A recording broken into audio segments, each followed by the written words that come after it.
everyone fine. ಕೇಂದ್ರ budget ವಿರುದ್ಧ ಪ್ರಿಯಾಂಕ್ ಖರ್ಗೆ ಕೆಂಡ ಕಾರಿದ್ದಾರೆ. ನಾವುಗಳು ಬೆವರು ಸುರಿಸಿ ರಾಷ್ಟ್ರ ಕಟ್ತಾ ಇದ್ದೀವಿ, ಅದಕ್ಕೆ ಪ್ರೋತ್ಸಾಹ ನೀಡಿ ಅಂತ ಕೇಳುತ್ತಪ್ಪ. ದೇಶದ ಬೆಳವಣಿಗೆಗೆ ನಮ್ಮ ರಾಜ್ಯ ಅನೇಕ ಕೊಡುಗೆಯನ್ನ ಕೊಟ್ಟಿದೆ.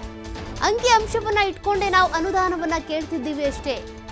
25 ಎಂಪಿಗಳನ್ನ ಇಟ್ಕೊಂಡು ಸಾಧನೆ ಮಾಡ್ತೀವಿ ಅಂತ ಬಿಜೆಪಿಯವರು ಹೇಳಿದ್ರು. ನಾವಿಲ್ಲಿ ಬೆವರು ಸುರಿಸಿ ರಾಷ್ಟ್ರ ಕಟ್ತಾ ಇದ್ದೀವಿ, ತೆರಿಗೆ ಕಟ್ತಿದ್ದೀವಿ, ಬಟ್ ನಮ್ಮ ಪಾಲನ್ನ ನಾವು ಕೇಳಿದ್ರೆ ಅಂಕಿ ಅಂಶಗಳ ಸಮೇತ ನಾವು ಬೇಕಾಗಿರೋ ಅನುದಾನ ಕೇಳಿದ್ರು ಕೂಡ ಕೊಡ್ತಾ ಇಲ್ಲ. ಬಿಜೆಪಿಯವರು 25 ಎಂಪಿಗಳನ್ನ ಇಟ್ಕೊಂಡು ರಾಜ್ಯ ಅಭಿವೃದ್ಧಿ ಮಾಡ್ತೀವಿ ಅಂದ್ರು. ಏನು ಅಭಿವೃದ್ಧಿ ಮಾಡಿದ್ದಾರೆ? ಇದು ರಾಷ್ಟ್ರೀಯ ಬಜೆಟಾ ಅಥವಾ ಬಿಹಾರ್ ಬಜೆಟಾ? ಬೆಂಗಳೂರಿನಲ್ಲಿ ಸಚಿವ ಪ್ರಿಯಾಂಕ್ ಖರ್ಗೆ ಅವರು ಲೇವಡಿ ಮಾಡಿದ್ದಾರೆ. ಯಾಕೆಂದ್ರೆ ಕರ್ನಾಟಕಕ್ಕೆ ಕೇಂದ್ರ ಬಜೆಟ್ನಲ್ಲಿ ಏನೂ ಸಿಕ್ಕಿಲ್ಲ, ಬಿಹಾರಕ್ಕೆ ಬೇಕಾದಷ್ಟು ಯೋಜನೆಗಳು, ಬೇಕಾದಷ್ಟು ಅನುದಾನ ಭರಪೂರವಾಗಿ ಹರಿದಿದೆ.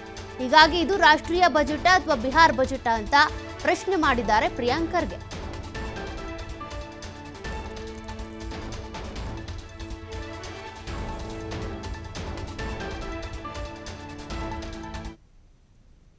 ಡೆವಲ್ಯೂಷನ್ ಆಫ್ ಟ್ಯಾಕ್ಸಸ್ನಲ್ಲಿ ಅಂದರೆ ತೆರಿಗೆನಲ್ಲಿ ನಮಗೆ ಬರಬೇಕಾಗ್ತಾ ಇರುವಂಥ ಪಾಲು ನಮಗೆ ಬರ್ತಾ ಇಲ್ಲ. ಅದನ್ನು ಕೇಂದ್ರ ಸರ್ಕಾರನೇ ಒಪ್ಕೊಂಡಿದೆ. ನಿರ್ಮಲಾ ಸೀತಾರಾಮ್ ಅವರೇ ಇಲ್ಲ ನಮ್ಮ ರಾಜ್ಯಕ್ಕೆ ಅನ್ಯಾಯ ಆಗ್ತಾ ಇದೆ, ಅದನ್ನು ನಾವು ಯಾವುದಾದ್ರೂ ರೀತಿ ನಾವು ನಿಭಾಯಿಸಬೇಕಾಗುತ್ತೆ ಅಂತ ಕೂಡ ಒಪ್ಪಿದ್ದಾರೆ. ಆಮೇಲೆ ನಾವೇನು ಸುಮ್ಮನೆ ಕೇಳ್ತಾ ಇಲ್ಲ ಅಲ್ಲ ಇವರೇ, ನಾವು ಬೆವರು ಸುರಿಸಿ ನಾವು ಇವತ್ತು ಬರೀ ರಾಜ್ಯ ಅಲ್ಲ ರಾಷ್ಟ್ರವನ್ನು ಕಟ್ತಾ ಇದ್ದೀವಿ.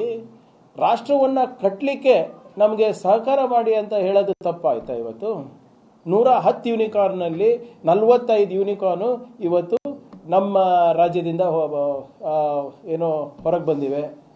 ಮತ್ತು ಇವೆಲ್ಲ ಅಂಕಿಅಂಶಗಳು ಇಟ್ಟು ನಾವು ಕೇಳ್ತಾ ಇರೋದು ತಪ್ಪ? ಇವತ್ತು ಉದ್ಯೋಗ ಖಾತ್ರಿನಲ್ಲಿ ಜಾಸ್ತಿ ಕೊಡಿ ಅಂತ ಕೇಳೋದು ತಪ್ಪ? ಇದು ಉದ್ಯೋಗ ಖಾತ್ರಿ ಯೋಜನೆ ಸರಿ ಇಲ್ಲ, ಇದನ್ನು ನಾವು ಬಂದ್ ಮಾಡ್ತೀವಿ ಅಂತ ಹೇಳಿ 11 ವರ್ಷ ಆಯಿತು. ಅವ್ರು ಇನ್ನೂ ಕೊಡ್ತಾ ಇದ್ದಾರಲ್ಲ ದುಡ್ಡು ಇದಕ್ಕೆ, ಆದರೆ ಅದ್ರ ತಕ್ಕಂಗೆ ಕೊಡ್ತಾ ಇದ್ದಾರಾ? ಉದ್ಯೋಗ ಸೃಷ್ಟಿ ಮಾಡುವಂಥ ರಾಜ್ಯಗಳಿಗೆ ಹೆಚ್ಚು ಅನುದಾನ ಕೊಟ್ಟರೆ ಯಾರಿಗೆ ಒಳ್ಳೇದಾಗುತ್ತೆ? ರಾಷ್ಟ್ರಕ್ಕೆ ಒಳ್ಳೇದಾಗುತ್ತಲ್ವ? ಅದಕ್ಕೆ ಕರ್ನಾಟಕಕ್ಕೆ ಕೊಡಿಯಪ್ಪ ಅಂತ ಕೇಳ್ತಾ ಇರೋದು. ಇವರೇ ಅಲ್ವಾ ಜಂಬ ಕಚ್ಕೊಂಡಿದ್ದೇವೆ, ಎದೆ ತಟ್ಟು ಹೇಳ್ತಾ ಇರೋದು 25 ಎಂಪಿಗಳು ಇದ್ದೀವಿ, ನಾವು 28 ಎಂಪಿಗಳಿದ್ದೀವಿ ಕರ್ನಾಟಕದಿಂದ. ನಮಗೆ ಬಿ ಜೆ ಪಿಯಿಂದ ಏನು ಕೇಂದ್ರ ಬಿ ಜೆ ಪಿಯಿಂದ ನಾವೆಲ್ಲ ಏನಾದರೂ ತರ್ಬೋದು ಅಂತ ಇವರೇ ತಾನೇ ಎದೆ ತಟ್ಟು ಹೇಳ್ತಾ ಇದ್ದಿದ್ದು. ಸಾವಿರಾರು ಕೋಟಿ ರೂಪಾಯಿ ಅಮರಾವತಿಗೆ ಕೊಟ್ಟರು, ಅವಾಗೆಲ್ಲ ಹೋಗಿತ್ತು ಇವರು ಏನು ರಾಜ್ಯಗಳೆಲ್ಲ ಇದು ದೇಶದ ಬಜೆಟ್ ಅಂತ. ನಿನ್ನೆ ಬಜೆಟ್ ಏನಿತ್ತು? ನಿನ್ನೆ ಭಾರತದ ಬಜೆಟ್ ಇತ್ತಾ ಬಿಹಾರ್ ಬಜೆಟ್ ಇತ್ತಾ? ಡೆವಲ್ಯೂಷನ್ ಆಫ್ ಟ್ಯಾಕ್ಸಸ್ನಲ್ಲಿ ಅಂದರೆ ತೆರಿಗೆನಲ್ಲಿ ನಮಗೆ ಬರಬೇಕಾಗ್ತಾ ಇರುವಂಥ ಪಾಲು ನಮಗೆ ಬರ್ತಾ ಇಲ್ಲ.